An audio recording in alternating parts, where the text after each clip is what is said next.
Hello, Eugene McGuinness here. Just getting ready to go out on for another day of canvassing. We've been out now for the last week. We have met people right across the town. I suppose we have 8 to 10 canvassers almost every day, which is fantastic.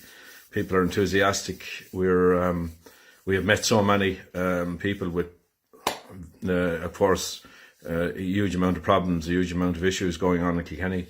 I suppose yesterday we were over around the Nuncio Road area and Cedarwood Drive and all that area over there.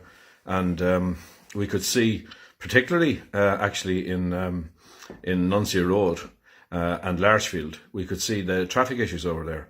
Traffic issues are absolutely dreadful in that location, insofar as you have people who come up, park there for a day and go down to town either working, so it's on a permanent basis, or just go shopping and don't want to pay the parking.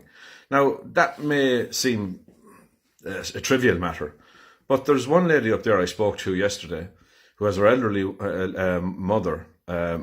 She's taking care of her elderly mother and can't get her car in or out of her own drive. Now, I know Patrick McKee has done enormous work up there. He was a good councillor.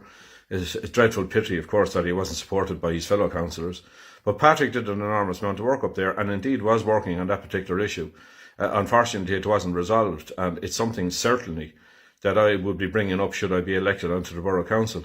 It's not only that area, it's mirrored right across the city, where people are actually dumping their cars effectively for a day and walking off and leaving the residents to try and find their way in and out of their own estates.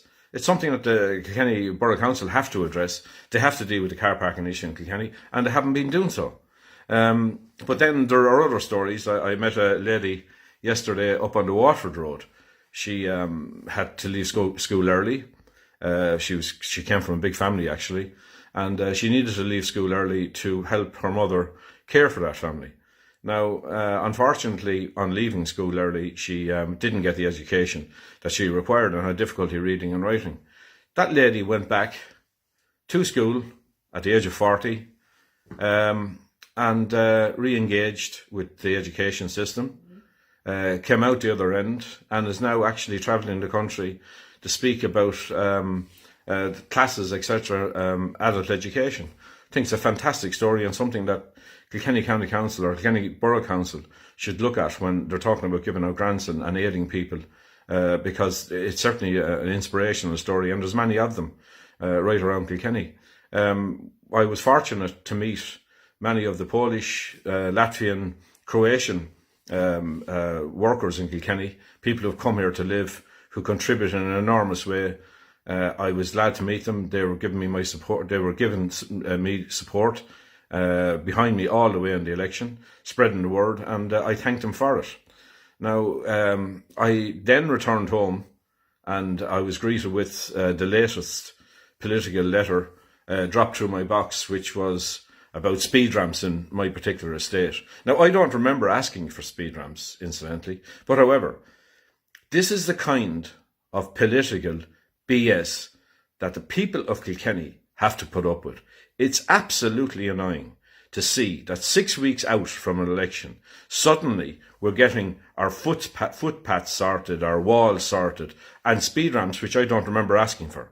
Now remember this, I only live 300 metres or 400 metres from a huge development, the mosque development, of 6 million, 7 million, whatever it might be. And if you judge by the Children's Hospital, that could end up at 10 million. Whatever it is, it is. But not only now do I have to contend with a mosque development on the Hayburn Road, now we have a hotel development on the Hayburn Road in exactly the same spot.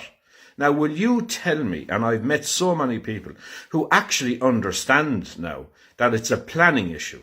It's nothing to do with religion. You travel to St. Kieran Cemetery. You know the difficulties over here. Can you please tell me how that section of the Hayburn Road is going to cater for a huge mosque, a hotel, a funeral parlour which has been given permission, and now we have a large housing estate going in beside Lakeside. I was with the Lakeside Committee. I actually met with the developer and the architects for that site, and there's ongoing negotiations with regard to it. But let me tell you something. All of those cars will exit onto the Heyburn Road. The Borough Council don't care. They don't care about my health and safety, or the health and safety of the people in Osprey Park or Assumption Place. Even Lacken Drive has been affected. All of those areas. And not one single councillor has stood up to represent that point of view. They are afraid. They are afraid. It's as simple and straightforward as that. Now, you have an opportunity on next month at the local election to make that change. It's only once in 5 years, and I would ask you to come out and vote. People power will win the day if you come out and vote. I cannot stand this kind of political bullshit any longer. 5 weeks out from election, we're getting our footpaths sorted. We're getting our walls sorted. What happened with the other 4 years?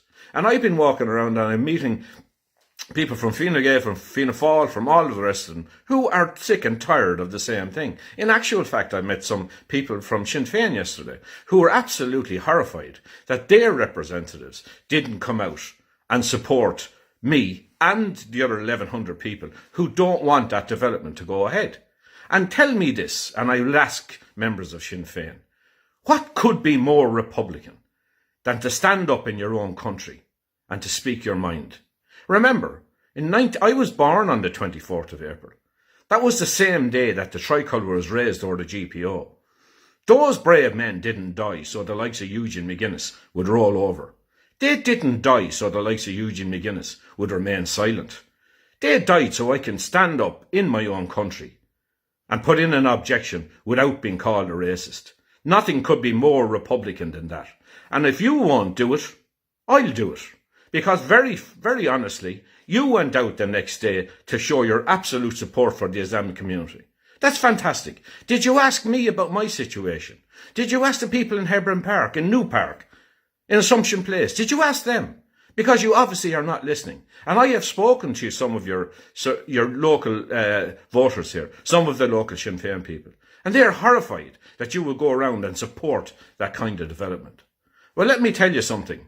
People power will win the day, and I would ask people to come out and to vote number 1 for Eugene McGuinness. And there's another candidate on the horizon. He's a Luke O'Connor. He's a young man. He's only 23 years of age. He's well educated. He's articulate. He's not afraid to stand up and to deal with the issues of the day. And I would ask you, if indeed you are going to give me a vote, I would ask you again to pass on a preference to Luke. I think he's a young man. I think he has a future. So next month, local elections, remember Eugene McGuinness. And let's get rid of this rubbish once and for all, because I'm sick and tired of it. And I would really, really appreciate a number 1 vote to continue the work that I'm doing.